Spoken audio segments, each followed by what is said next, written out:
Bom dia, Escola de Profetas. Bom dia. Bom dia a você que está em casa. É um prazer tê-lo conosco em mais uma manhã, na qual as esperanças do Senhor se renovaram mais uma vez. É mais uma oportunidade que o Senhor nos deu de nos tornarmos novas criaturas pelo sangue de Jesus, garantirmos o nosso nome no livro da vida e assim entrarmos pelas portas da cidade celestial. Bom dia, irmã Jo. Bom dia, irmão Caio. Bom dia, escola. Bom dia. Bom dia para você que está aí do outro lado, nos acompanhando mais uma manhã. Seja muito bem-vindo. Nesse momento, convido você que está em casa a se juntar a nós em oração para falarmos com o nosso Deus. Senhor meu Deus, meu Pai, a Ti somos gratos por mais uma manhã que o Senhor nos proporcionou. Manhã é esta, meu Pai, na qual a Tua misericórdia se renovou. Nos dá a oportunidade todos os dias de nossa vida de nos mantermos ligados a Ti. Amém. E aqui estamos nós, meu Pai, como filhos Teus, filhos adotados por Cristo Jesus através de Teu sangue, libertos da garra do maligno. Eu Te suplico, meu Pai, que o Senhor esteja com a pessoa que está orando conosco agora, que o Senhor a instrua em toda a verdade, que o Senhor a batize com Teu Espírito Santo, meu Pai, e não somente a ela, mas também a mim, a irmã Jo e a todos os que estão aqui presentes na Escola de Profetas. Amém. Nós possamos, meu Pai, pelo poder do Espírito Santo, ter o senso da missão que nos foi confiada, entender que um legado, meu Pai, o legado mais precioso deste universo foi colocado em nossas mãos, que é o de resgatar almas, que todos nós possamos ser verdadeiros missionários, pois todo verdadeiro cristão nasce no reino de Deus como missionário, para a honra de Jesus Cristo e para a glória de Deus o Pai. Eu te suplico isso em nome de Jesus. Amém. Amém. Agora, depois de termos conversado com a majestade do céu, nós vamos louvar o número 75, Fé é a Vitória.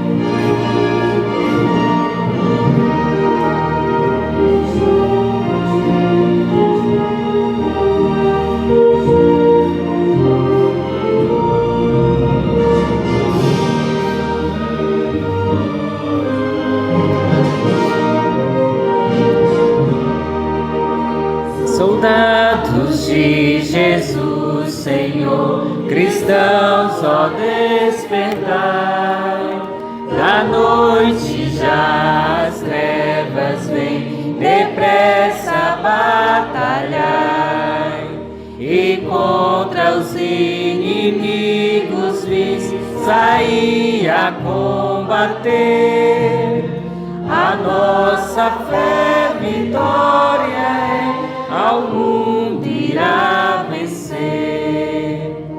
Fé a vitória, sim, fé sempre tem poder. Fé a vitória, ao mundo irá vencer. Sob a bandeira que pra nós é o santo amor de Deus, trilhemos o caminho aqui que leva para os céus.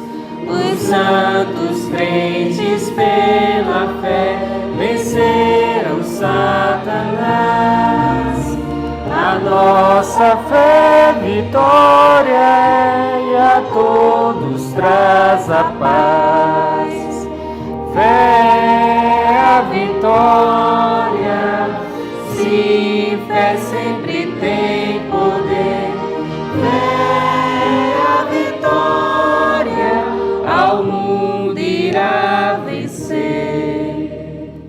Aquele que viver na fé, justiça alcançará. Um novo nome há de ter, perdão receberá. Assim bem firmes pela fé, unidos em amor, nós venceremos com poder, crevendo Salvador.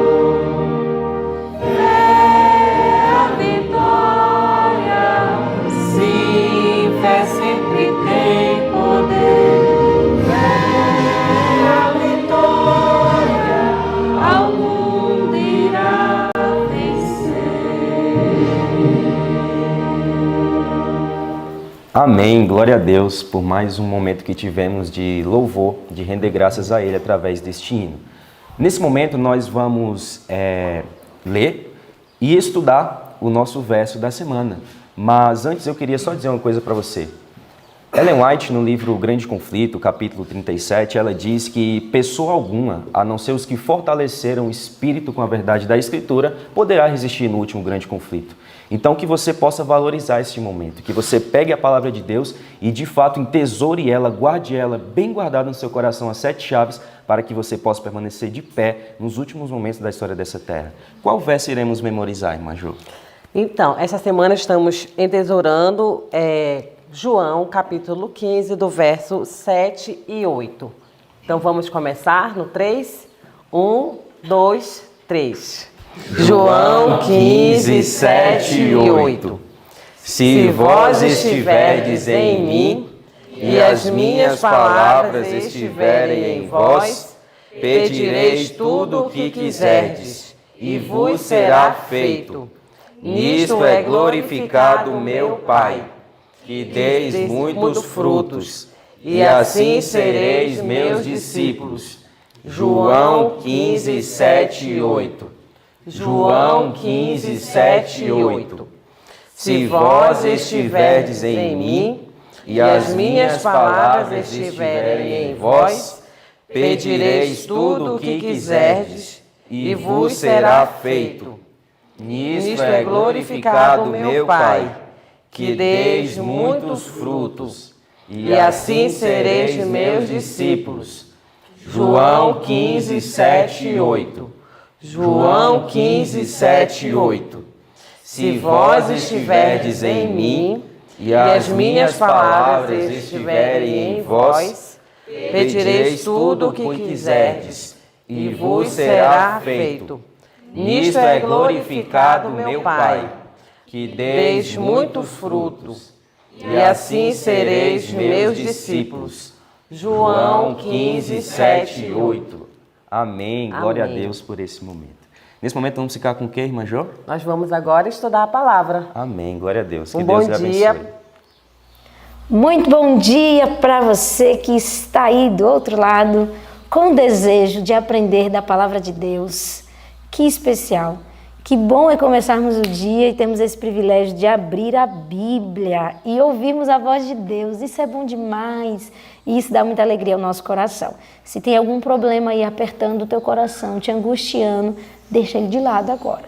Deixa ele de lado e aproveita da presença de Deus, tá bom? E eu quero convidar você já a pegar a sua Bíblia e abrir lá nos Salmos. Nós estamos aí nessa maratona, né, do livro de Salmos e está sendo uma bênção estudar cada salmo. E hoje nós vamos falar sobre o Salmo 120 e Salmo 121. E esses salmos são bem interessantes, nós vamos aprender muita coisa sobre eles. E também nós estamos estudando hoje Atos capítulo 13 junto ao capítulo 17 do Atos dos Apóstolos. Então, vamos começar, vamos meditar no que o Senhor Deus trouxe para nós hoje. Aqui no Salmo 120, ele tem um título bem interessante, né? Aqui fala sobre a língua má. E eu queria fazer você pensar em 3 coisas. A primeira coisa é que a mentira tem um pai, né? Quem é o pai da mentira? Satanás, né? E todos aqueles que participam da mentira se tornam filhos seus, se tornam súditos seus. Então são filhos do diabo, como diz a palavra de Deus. Esse é o primeiro ponto que eu quero que você pense. A mentira tem um pai e você não pode ser filho desse pai. A segunda coisa é exatamente isso. A segunda coisa é que dentro deste salmo que vem falando sobre a língua enganosa, nós precisamos primeiramente aplicar esse salmo à nossa vida, né? Sempre a palavra de Deus deve ser primeiro direcionada a você. E aí você tem que parar para pensar, qual é o desejo de Deus para você em relação a isso? É que você não se envolva com mentira, que você não se envolva com engano, que você não tenha uma língua enganosa, que você não tenha atos dissimulados, nem olhares, nem comportamento. E se você conseguir isso, já vai ser uma grande vantagem para o reino de Deus. Porque muitas vezes a gente fica preocupado, né? Com alguém que mente, com alguém que engana, e a gente fica chateado quando a gente sofre isso na mão de alguém. Mas para o reino de Deus, vai ser uma grande vantagem se você não for essa pessoa que engana, que mente, que dissimula. Isso já vai ser maravilhoso. Se você conseguir isso na sua vida, já vai ser muito grandioso. E o segundo, na realidade, o terceiro ponto é: não há nenhuma vantagem em qualquer mentira. E isso é o que está escrito aqui no Salmo. Se você pegar o verso 3 do Salmo 120, ele vai dizer: que te será dado? Ou o que te será acrescentado, língua enganadora? O que você ganha mentindo? Alguém ganha alguma coisa enganando as pessoas? Não. Pelo contrário, só perde. E aí Deus vem trazendo justamente isso à tona. Não se envolva com isso. Você não pode ser filho do diabo. Você não pode trazer essa desgraça para a sua vida, porque você vai só atrasar a sua vida, vai atrasar a vida dos outros, vai ser uma miséria e você não ganha nada. Então, para que se envolver com isso? Né? Agora, de fato, aqui o salmista está dizendo algo muito interessante. Ele estava padecendo na mão de línguas enganadoras. Ele estava padecendo na mão de pessoas que tinham o hábito de mentir. Mas não só o hábito de mentir. Se você olhar o verso 6, olha o que diz aqui o verso 6. A minha alma, bastante tempo, habitou com os que detestam a paz. Imagina você morar, viver, conviver com alguém que odeia a paz. Que desgraça deve ser isso, deve ser uma miséria sem fim. Imagina conviver com uma pessoa encrenqueira, briguenta, chata, que te fica, chateando com alguém que odeia a paz, que vive em guerra, que quer viver em guerra, em discussão. Deve ser uma desgraça viver com pessoas assim. Mas eu fico pensando, e eu pensei nisso em relação à minha vida, e eu quero que você pense também. Como é viver com você? É gostoso viver com você? Você gosta de você? Você gosta de viver com você mesmo, né? Porque imagina se essa descrição seja a descrição que muitas pessoas veem em nós. Você já parou para pensar nisso? Às vezes a gente fica tão preocupado com fulano que é assim, fulano que é assado, mas imagina se as pessoas sentem isso de nós, que nós somos esse empecilho. Que desgraça! Deve ser muito bom viver com você, tem que ser assim, você tem que gostar de viver com você, você tem que ser amante da paz. E para aqueles que não são amantes da paz e você vive com eles, não perca a sua paz por causa disso. Não perca a sua paz por causa disso. E é exatamente isso que o Salmo vem trazendo, né? Que existem atitudes que trazem vitória e existem atitudes que trazem derrota. Que você viva dentro dessas atitudes que trazem vitória. E se há alguém que não está vivendo, ore. Ore, é isso que o Salmo começa dizendo. Eu clamo e o Senhor me responde. Clame. O importante aqui é você analisar a sua vida. Se você está em paz com Deus, o resto está nas mãos do Senhor e você só clama a Deus. Agora o Salmo 121 é um salmo muito lindo e eu tenho certeza que você com certeza já deve ter se deleitado na leitura desse salmo, já deve ter aquecido seu coração, inclusive já deve até ter recitado ele, porque é um salmo muito lindo. Mas eu quero que você pense numa coisa. Imagina que você ficasse desamparado. O que você faria se você ficasse desamparado? Desamparado como? Imagina se você perdesse hoje a sua mãe, né? Quando a gente é mais jovem, né? Não que os mais velhos não sintam, né? Mas quando a gente é mais jovem, a gente tem uma dependência maior, né? Dos nossos pais. Mas imagina se hoje você ficasse sem sua mãe, sem seu pai, você os perdesse. Ou imagina se você hoje perdesse a sua esposa ou o seu esposo, você não tivesse mais seu marido nem a sua mulher, ou se você perdesse um filho, ou se você hoje perdesse a casa que você tem, o carro que você tem, o emprego que você tem, o que você faria numa situação como essa? É algo interessante de se pensar. Esse salmo ele foi escrito num momento muito difícil da vida de Davi. Davi estava sendo judiado, perseguido por Saul, chateado de todos os lados, ele não tinha paz.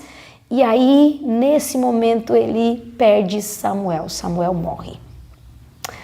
Imagina o desamparo, o desalento de pensar assim, perdi o único que estava por mim. Perdi o único amigo que impedia, que ainda dava um freio em Saul. Imagina você perder o seu melhor amigo. Era essa sensação que estava no coração de Davi quando ele escreveu o Salmo 121.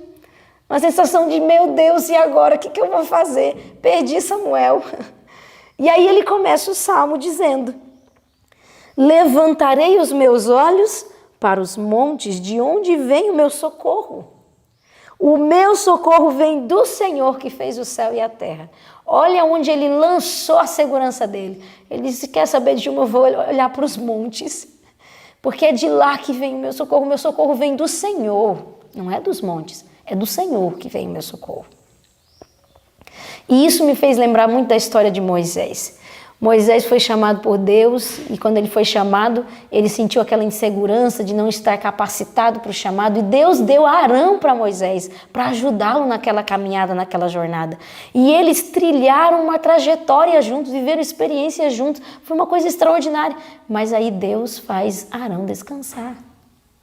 E agora Moisés estava só, porque Miriam já tinha morrido. E imagina só o desamparo, e aí ele teve que fazer o quê?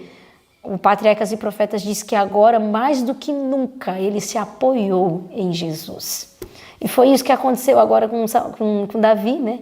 Com a morte de Samuel, ele agora lançou toda a confiança dele no Senhor. E por isso que eu te perguntei, o que você faria se você se sentisse completamente desamparado? Onde você tem lançado a sua segurança? Às vezes a gente lança a nossa segurança em pessoas, no emprego, no dinheiro, em coisas. Não, nós temos que lançar a nossa segurança no Senhor, elevar os nossos olhos para o monte e dizer, o meu socorro vem de lá, vem do Senhor. E por que que isso é o correto? Se você olhar aqui o verso 4 até o verso 8 do Salmo 121, olha o que Davi vai dizer. Eis que não tosquenejará, nem dormirá o guarda de Israel. O Senhor é quem te guarda, o Senhor é a tua sombra à tua direita. O sol não te molestará de dia, nem a lua de noite. O Senhor te guardará de todo mal, guardará a tua alma. O Senhor guardará a tua entrada e a tua saída, desde agora e para sempre. Quem é que cuida da tua vida? Quem é que não dorme, que te vigia de noite e de dia? Quem é que cuida da tua entrada, da tua saída? É o Senhor. É nele que você tem que lançar toda a sua segurança, porque Ele é eterno, Ele é onisciente, Ele é onipotente, Ele pode todas as coisas, imagina isso. Então que a tua segurança hoje esteja lançada em Cristo Jesus. E aí nós avançamos, né, para o capítulo 13 de Atos.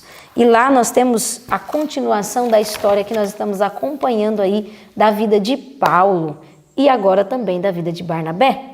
Porque aqui no capítulo 13 vai dizer, no verso 2, que servindo eles ao Senhor e jejuando, disse o Espírito Santo, apartai-me a Barnabé e a Saulo para a obra que eu os tenho chamado. Olha que lindo, como é que começa esse capítulo, que coisa mais linda. O Espírito Santo de Deus escolheu a dedo Barnabé e Saulo. É eles que eu quero para essa obra que eu tenho. Eu tenho uma obra específica. Eu tenho uma obra específica e pessoas específicas para essa obra. Paulo e Barnabé, pregar os gentios. Olha que lindo como o céu trabalha. Não é diferente na tua vida. Você tem que acreditar nisso. Deus tem uma obra específica para você. Você foi preparado, a sua história, a sua vida, tudo em você foi preparado para essa obra específica. Deus está conduzindo a tua história, a tua vida. E você tem que saber que obra é essa. Você tem que buscar do Espírito Santo. O Espírito de Deus revelou para Paulo e para Barnabé, olha, a obra que eu tenho para vocês é esta. E vocês estão sendo chamados para isso. E isso tem que acontecer na sua vida. E que extraordinário é isso, né? Como que aquelas pessoas, quem vive em missão tem esse privilégio de viver esse extraordinário, de ser guiado, direcionado pelo Espírito Santo. O Espírito Santo diz, é isso, é aquilo, é aquele lugar, é aquela pessoa. Isso é demais. Se você continuar lendo aqui, o verso 4 vai dizer assim, ó. E assim estes, enviados pelo Espírito Santo, desceram a Seleuca e dali navegaram para Chipre. Como é que eles foram parar em Chipre? Direcionados por quem? O Espírito Santo. O Espírito Santo é que guia a obra. É Ele que diz, é essa pessoa, é esse lugar, esse é o momento. E nós temos que estar sensíveis à voz do Espírito de Deus. Que lindo é viver em missão. Você se dá essa oportunidade de viver essas coisas extraordinárias. E lá estava então Paulo e Barnabé indo para Chipre. Mas alguém decidiu ir com eles. Alguém que foi evangelizado, posso dizer por eles, né? E aí, João Marcos, né, ouvindo das verdades do evangelho, disse assim, rapaz, é isso que eu quero para a minha vida, eu quero seguir vocês, eu quero ir com vocês. E João Marcos era parente de Barnabé e eles levaram João Marcos junto.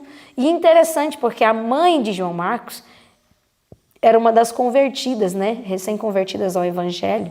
E aqui o texto vai dizer, aqui no Atos dos Apóstolos, que a casa dela serviu por muitas vezes como refúgio para os discípulos. Olha que lindo, que especial isso. Você pegar, abrir as portas da sua casa para os discípulos de Cristo, para os ministros de Deus, para os servos do Senhor. Isso é lindo demais. E nós temos que entender isso como cristãos, como adventistas que somos.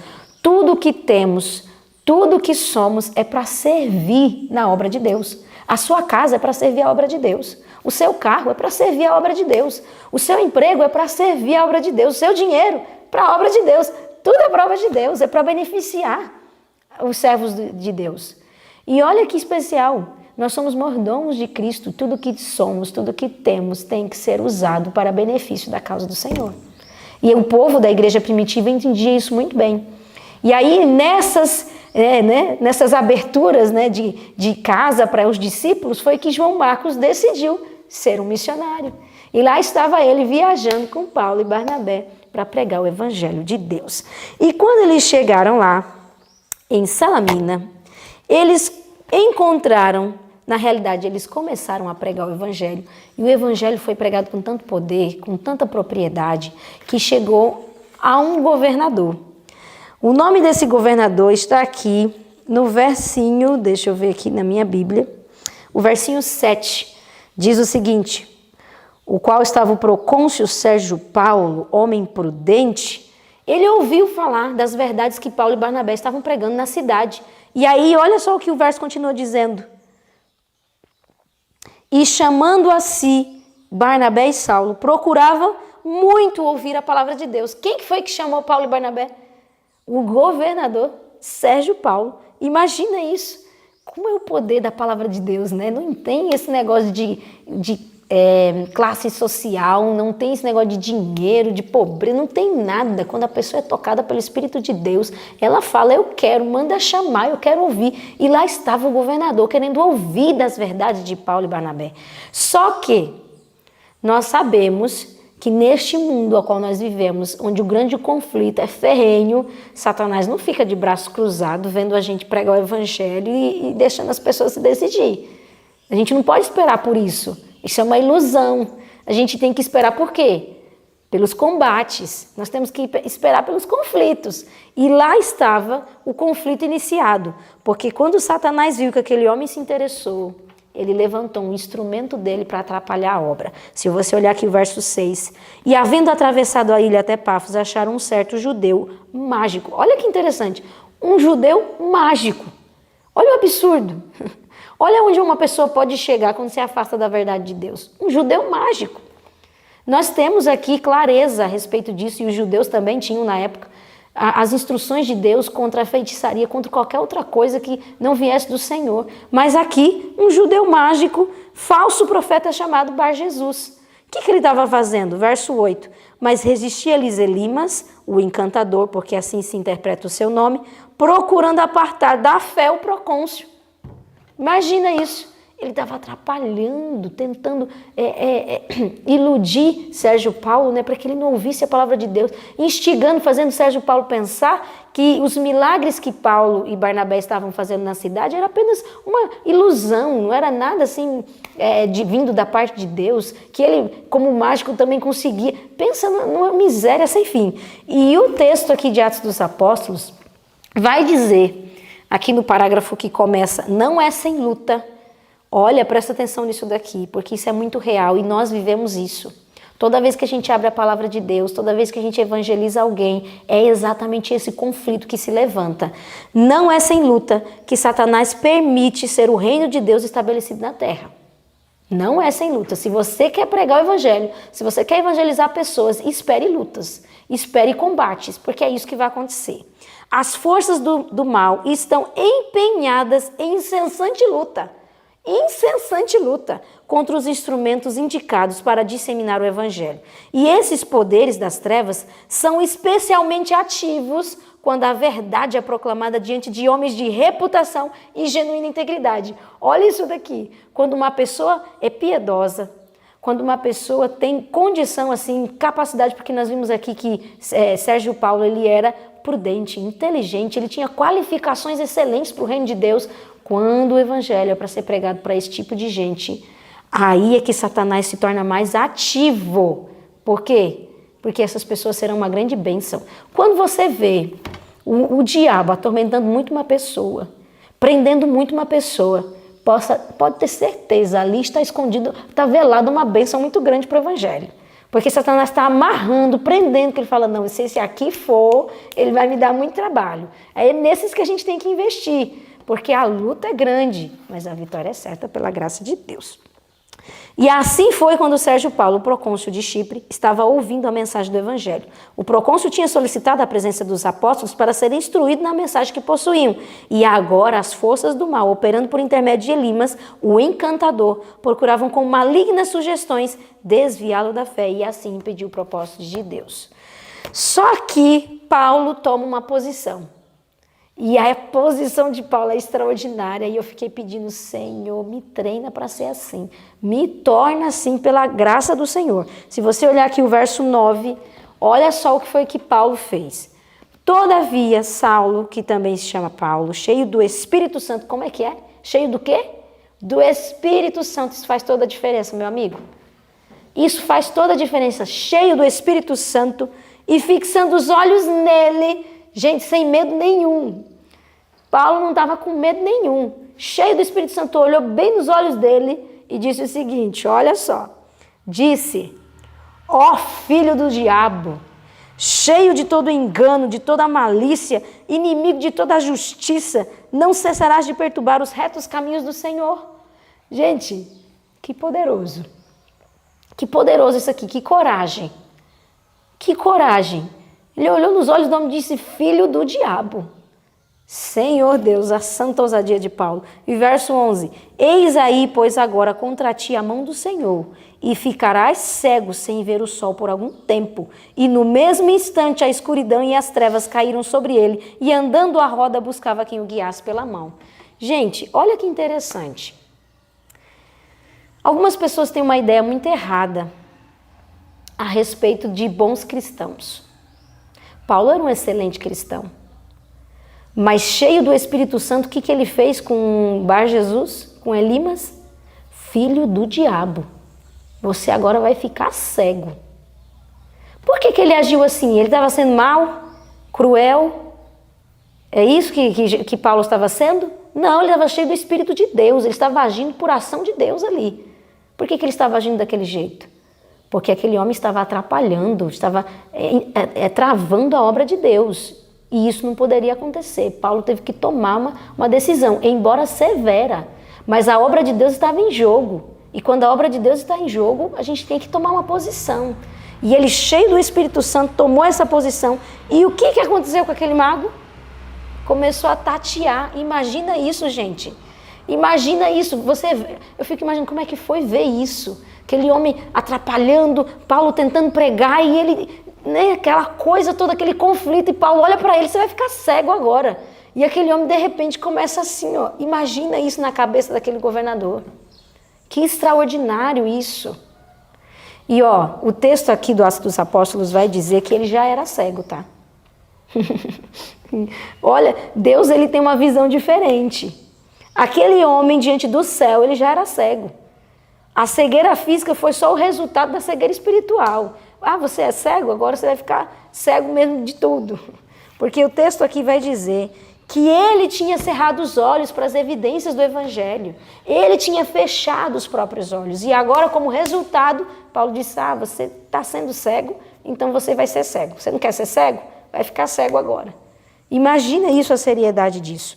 E foi por essa atitude de Paulo, foi justamente por essa atitude de Paulo que o procônsul, que o governador olhou assim e disse, rapaz, esses homens são de Deus mesmo. Eles estão atuando pela ação de Deus. E ele aceitou ele se converteu ao Evangelho de Deus. Olha como é interessante isso, né? E olha, nós temos que pensar em algumas coisas. O texto aqui de hoje diz que Satanás, ele se usa dos ignorantes. Elimas era um homem ignorante. Mas Satanás, ele não só se usa de homens ignorantes. Satanás também se usa de homens cultos. Quando eu falo homens, não estou falando especificamente de um gênero, né? Eu estou falando, abarcando todo mundo. Homens, mulheres, crianças, velhos, jovens, todo mundo. Satanás se vale de qualquer pessoa que dá abertura para ele. E aqui o parágrafo que eu quero destacar com vocês começa assim, ó. Elimas não era homem de cultura. No entanto, estava peculiarmente capacitado para fazer a obra de Deus. Como é que pode isso? Uma pessoa ser ignorante, não ter cultura, mas estar capacitado para fazer a obra do diabo? Que coisa, né? Que desgraça. Os que pregam a verdade de Deus encontrarão o astucioso inimigo por muitas diferentes formas. Algumas vezes será na pessoa de um erudito, né?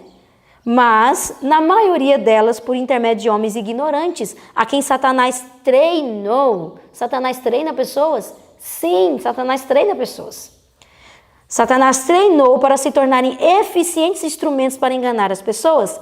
É dever do ministro de Cristo permanecer fiel em seu posto, no temor de Deus e na força do seu poder. Assim poderá ele pôr em confusão as hostes de Satanás e triunfar no nome do Senhor. Não é para ter medo, não. É para permanecer no seu posto, fiel, cumprindo ali. Paulo não ficou ali assim, não, mas espera aí, não é bem assim. Ô, Lima, calma, Lima, vamos conversar. Não foi assim. Paulo tomou a decisão, disse, rapaz, você é filho do diabo, vai ficar cego.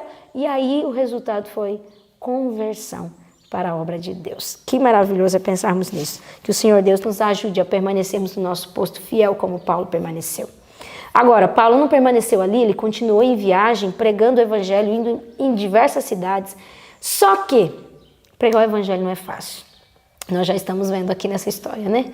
E o caminho que Paulo e Barnabé escolheram era um caminho cheio de dificuldades. Eles passaram por tantos aperreios, tantas dificuldades. E João Marcos começou a olhar para as dificuldades e dizer, rapaz, onde eu fui, como diz aqui no Nordeste, né? Onde eu fui amarrar meu bode, né? Onde eu fui amarrar meu jegue? Onde eu fui meter a minha vida? Que dificuldade é isso daqui? Esse trabalho é difícil demais. Ele começou a olhar para as dificuldades. E o texto aqui diz que Marcos foi dominado por temor e desânimo. Ele começou a ter medo, começou a ficar desanimado. E você sabe quando a gente fica com medo e desanimado, parece que há um fardo nas nossas costas, né? A gente começa até a andar encurvado. Então, Marcos estava desanimado com as dificuldades. E aí ele começou a querer desistir.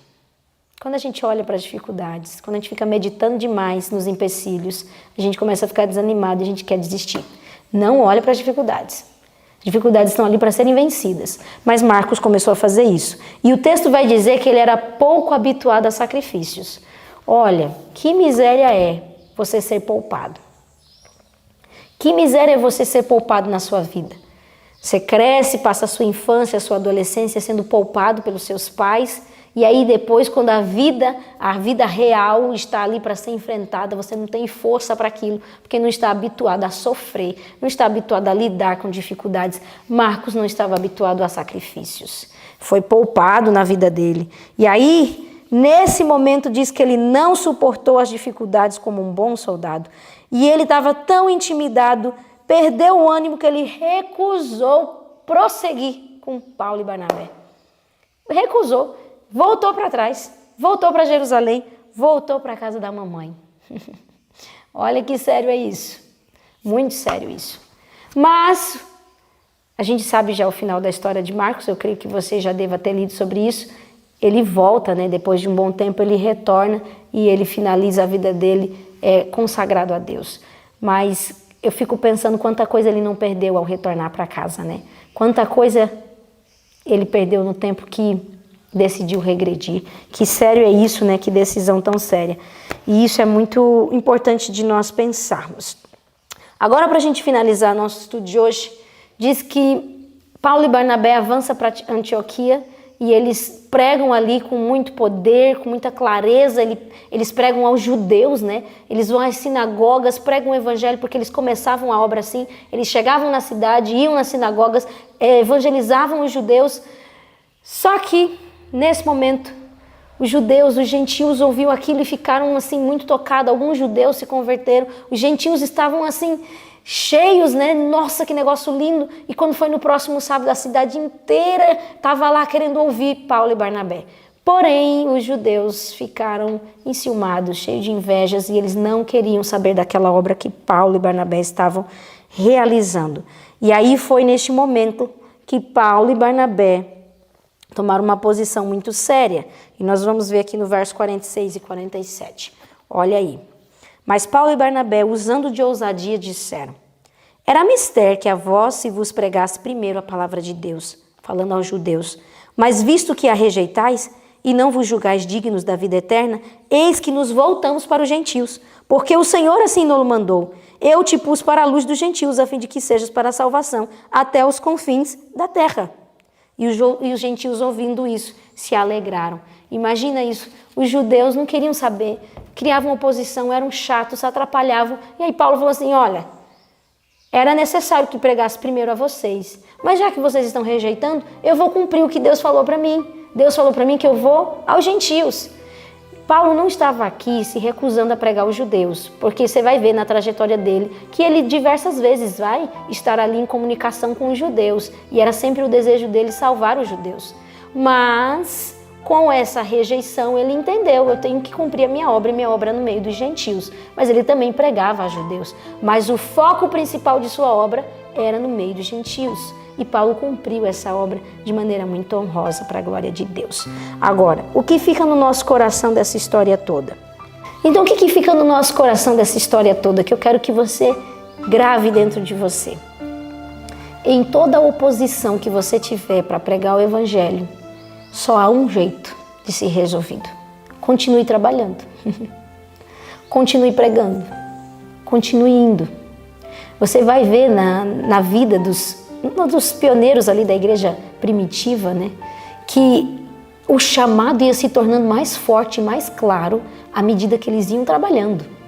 Ia ficando mais claro na cabeça deles, ia ficando mais forte, mais intenso, porque eles iam trabalhando. A oposição ia se levantando e eles trabalhando. Se você está sendo perseguido, judiado pelo diabo, se você está sendo massacrado, continue, evangelize, pregue. Essa é a vontade de Deus. E com essa atitude você vai ter o mesmo resultado que Paulo. Paulo continuava, não importava o que acontecia. Ele continuava e no final de tudo, pessoas eram alcançadas para o evangelho de Deus. Satanás não tem poder nenhum. O poder todinho está em Deus. E que você creia nisso e guarde isso dentro do seu coração. E eu quero convidar você a se ajoelhar comigo. Vamos orar e vamos pedir a Deus esse zelo, essa força que havia no nosso missionário Paulo. Vamos orar?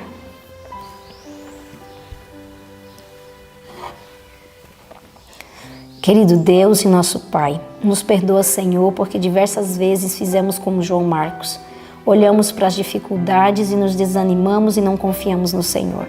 Nos ajuda, ó Pai amado, nesse grande conflito, nessa obra que temos que realizar, de pregar o Evangelho, de salvar pessoas. Não nos permita, Senhor, nos desanimarmos pelas oposições. Não nos permita, Senhor, desanimarmos pelas lutas que vêm, porque o mal se levanta não querendo que o bem avance. Mas nós já temos a certeza, porque isso está escrito, que o bem vencerá. E nós queremos lutar, Senhor, nós queremos levar a Tua bandeira para as pessoas que ainda não conhecem do Teu amor e do Teu Evangelho. Que o Senhor nos ajude, nos capacite, nos dê essa santa ousadia, esse discernimento que havia no nosso irmão Paulo. Nos dê, Senhor Deus, o Espírito do Senhor, nos dê toda a sabedoria para salvar almas, assim como o Senhor deu a esses homens que viveram no passado. Que o Senhor nos ajude, que nós venhamos deixar todo o embaraço, todo o pensamento no próprio eu, nos ajude a pensarmos além, Senhor, a pensarmos nas pessoas, na Tua obra, no Teu Evangelho. Em nome de Jesus. Amém. Muito bem, que você guarde no teu coração a palavra do Senhor, porque assim nós não pecaremos contra Ele. Que Deus te abençoe.